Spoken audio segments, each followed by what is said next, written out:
Okay, hello, Paul Collins, who's our global creative director for Bank Olufsen. He just finished his presentation at the Imagination Day 2024 here in Warsaw at Multikino. Welcome, Paul. Thank you for having me. And basically, I just wanted to say, great presentation. The first one to kick off our second day. Very strong start. And I just wanted to state for everyone that I'm a huge fan. There's definitely a room of fans in the multi keynote today. So I'm very pleased and honored to actually discuss your presentation and some of the thoughts and challenges that basically you face in this category. So my first question to you is, what unique challenges do legacy brands face when trying to balance heritage with innovation? Because there's a fine balance, Yeah. and I can imagine that there are a lot of challenges. And I'll ask about external challenges, as in potentially to your creative process, and then I'll actually touch upon the internal challenges, because you did mention it on Yeah. stage, how to sell to your stakeholders. So first, let's talk about what challenges you faced as a legacy brand trying to tie in innovation, but not product innovation, because obviously you've had that, but more innovation in the thinking, in the creative process, in the media touch points. So how has that been a challenge? Yeah, I mean, like I say, I mean, the products are like in many ways state of the art, so they speak for themselves. But as I mentioned, we can never be like, we're not going to be the one that sort of comes up with the potentially the latest technology. I think where the brand comes from is, which I showed examples, it's these things where you didn't expect something, and then it's like the unexpected happens. So one example that I didn't talk about today was the theater, which is a sound bar, but you can actually plug your TV, any TV you can plug into it, which means you've also upgraded if you've got a like even a Sony television, which I thought again is one of these products that just it has that flavor of Bang& Olufsen, that unexpected. No other one is doing that in the category. When it comes to the innovation on the expression, I think we went into that. It's very much about where we were. We're beige products. Then we had these models that were everyone was in beige, and it didn't feel warm. It felt quite aloof. And I think where we've took the brand is to a much more expressional place. And you've seen it in some of the work we did with Ferrari. It's like, and I've often said at these presentations, when you do these types of keynotes, it's literally, if I showed that work 5 years ago, it would have never gone through the system. Really? So it takes time in the organization to build that trust. So you have to hit home a few home runs and get people into a comfort zone, still pushing them along the way. And But is the, the wait not frustrating for you? yeah, I mean, yeah, I'm a super impatient person, but I think I plotted the strategy out pretty well in terms of like how we take them on the journey, and in the work we're doing now. Like I say, it just has that flavor where we're in a vibe that we can keep on pushing it, and we need to, back to what I said, because otherwise we're not getting visibility. But we haven't got, like I say, massive media. So whatever we do, even if it's organic, it needs to have cut through. And could we just touch upon the internal challenges? Because Yeah. you did mention it on stage that actually you were worried when presenting it the first time that they're going to kill you. Yeah. So, in terms of how do you navigate, how, because I found a lot of agencies, especially in pitches, being like, okay, we really believe in this idea, but half of us believe that they're never going to buy it because it's too brave. How do you navigate, and how do you try, and do you have any tips or like fixes of or quick wins, that how do you try and sell a bold idea, a creative, like a Yeah. very innovative idea? It's a really good question, and I think, like I say, I think that there is always going to be internal politics, and there's always going to be a lot of stakeholder management. Yeah, and that takes time, and then I think one of the success criteria we've had is, before I could be presenting into a room of 15 people that are very opinionated. We stripped that back, and it started, because again the creative process takes time, and there's also levels of fidelity in that creative process, where if I'm just presenting a script or a manifest or like some loose thoughts, it's not enough detail and fidelity for everyone to understand that are like coming from the left brain thinkers of the world, right? So where we've been is I still use that traditional method of doing storyboards and sketching stuff out, even print ads, together with like, here is the copy deck. Everything starts with a copy deck, by the way. Okay. We always start with like, what's the message and what do we want to land, and then from there, how do we dramatize that in a way that Visually. feels visually interesting and hits the demographic that we're trying to reach. So I think the process that was working the best, it was from the credit development and early phases, and like you've got the idea, you've got a mood, you've got mood boards, you've got sketches that sort of articulate where we want to go, present to CMO, and again, you need a strong CMO, True.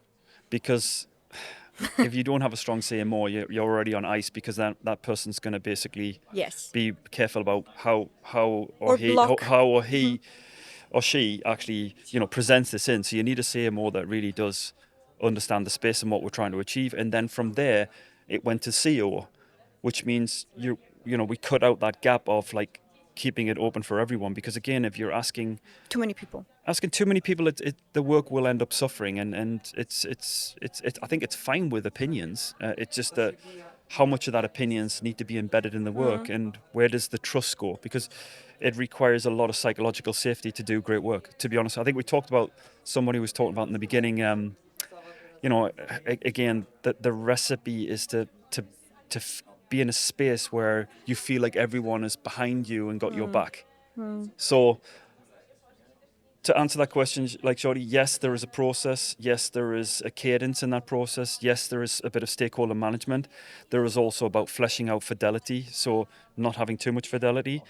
And then I think it's about having a really strong presentation. So that's one of the things I have learned, by the way, just coming from agency, is how you package work, how do you tell a story, and how do you make it consumable.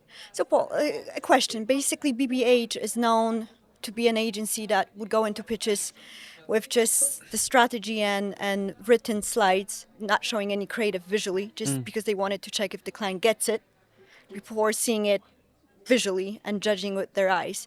So, in terms, do you agree with that? Like, is that potentially something that could give a safer start to the creative process of selling in an idea? Yeah, again, and not to, we've got people, we haven't got, I think myself, and I hired quite a few people that are like much thinkers and doers, but there was some planning processes, but there wasn't like a lot. So we had to do, the creators, we had to do a very good job of even packaging the strategy. Okay. Because I think it's interesting, because it's a really good question, and I do think going in and showing a strategy, but sometimes even being agency side, I think sometimes the strategy is derived from a back rationalization of the creative work. So I've always said, here's a quote, another quote, that's an amazing quote.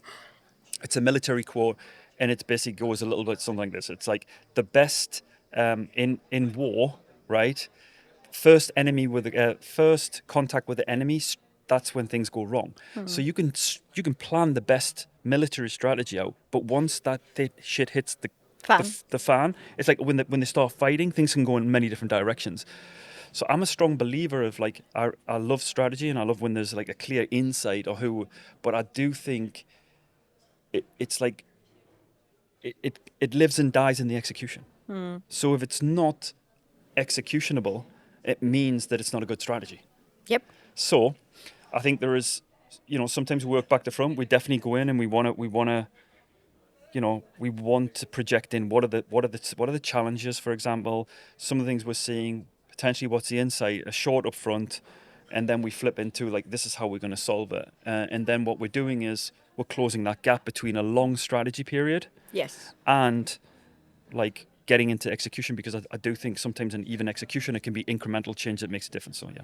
Great answer. That's exactly what I was looking for. So thank you, Paul. And continuing with one more question. So what do you think are the key differences between marketing luxury products to Gen Z versus other generations? Because that is an interesting point you've made, and I think a lot of brands are obsessing right now about Gen Z, but there's also a lot of misconceptions because your point you've made, like, okay, we want to be eco-friendly, sustainable, but we're buying that Louis Vuitton bag. Yeah. So there's a lot of like, I think we're not entirely getting how Gen Z want to spend on luxury and the 45% you've mentioned in your presentation. So what do you think are the key differences in terms of marketing to Gen Z, especially on luxury? It's a difficult one, and I mentioned that. I think what you know, the research that was done where we've looked at Gen Z in the context of what we sell, because I think you can't look at it in isolation and pull the like a cover over, like a blanket over like Gen Z. And I think yes, Gen Z has like behaviors that they got, but I think you need to underpin like what's your product unlocking. And I think that the one main thing we wanted to do with the campaign we did for Gen Z was we weren't asking anything from them, we were giving them something. Yes. And I think that's the biggest difference, because and that was one of the things that was pushed back. There wasn't any product being forced down your throat. There was no product. It was all about music and giving them something back that they could share because they like to share stuff. So I think that was the biggest insight around sharing. Yes, individuality. Yes, because they want to be unique, so they don't want to look like everyone else. We want to give them the 15 megabytes of fame, but also not actually requesting anything back, because I think that's where you build positive sentiment and mental availability. True. When it comes to, like I say, Gen Z in general, I think it is, you've probably heard this a million times, but I think it's about different industries as looking at like how do you make it, like how do you make something become popular culture, because I think again, popular culture is what everyone's tapping into. I think it's the probably, in my opinion, yes. I think the popular culture is probably the one where it feels like you can. It doesn't feel fake if you tap into popular culture and do it in a smart way. In a unique way, yeah. Yes, then the brand doesn't feel like they're trying really hard to grab you. So I think that would be my recommendation, as in when thinking how to get to Gen Z, it's probably look at how do they behave, what do they consume, how do they like live in a moment, what do they feel, and then try and plot it into a popular Yeah. culture. I So, mean, it's like, I made that thing, Gen Z, they'll have like my kids. I've got a Gen Z, and he's like, he's not that bothered about brands, or certain things he is bothered about, but like the general, he's like secondhand clothes, right? And it's all about like trying to find that vibe that fits, like that feels still unique. And then, like I say, potentially one item might be a brand. And I think, I know Gucci's like lost a lot of space within the luxury brand. Like again, they've fallen a lot of places, and yes. Moncler's actually nailing it. But I do think what they originally did and how they breathed life back into the brand, and it was still the old women that had the disposable income that were buying the bags, but you know the kids were buying a product and still feeling cool. And then what happens is you've got this older woman or a man who feels super cool because the kids have got that stuff. And like I said, I think the biggest aspiration is youth. Like Yes. literally, we all start getting older, and all we want to do is like try to feel as young as possible. Inside, we always feel young. So I do think, for me, that's an important sort of like trying to tap into youth. So that's why all our models and all of our stuff are like younger people. Um, But that's a nice comment. I think thinking about like how do we revive that feeling of feeling yeah, youthful. How do we grasp that feeling? I yeah. think that's, and with music that's actually Music and film is like, it's something you can all perfect. like put, like that's easy thing, and that's why Yes. for me it's crazy not to tap into it, because it is popular culture. My fourth question to you, Paul, is what emerging trends in audio technology, or actually in user behavior, are most exciting to you? So, what do you think you would love to tap into moving Um, forward? Thinking about next year, maybe. Yeah, I mean, like I said, I mean, spatial audio is going to be a new thing, right? And like Apple's like they pretty much coined that, but I think everyone else is following up, and that's just like listening experiences. I talked about it a little bit, but I do think like listening is in seeing something is two of the main senses we have. So I think, how do you tap into like the sensory experience, where it becomes you know like a mixture between the visual and the listening, because we've got design. So but like for me, I think sometimes technology's also an enabler, and sometimes we get too hung up Carried on, away. and like again, it's like bells and whistles, and I still think it's about what is people experiencing that are like that is annoying. Like again, okay, I've got a TV, I want to upgrade the sound. I'm going to create a sound bar that actually I can slot my any TV into.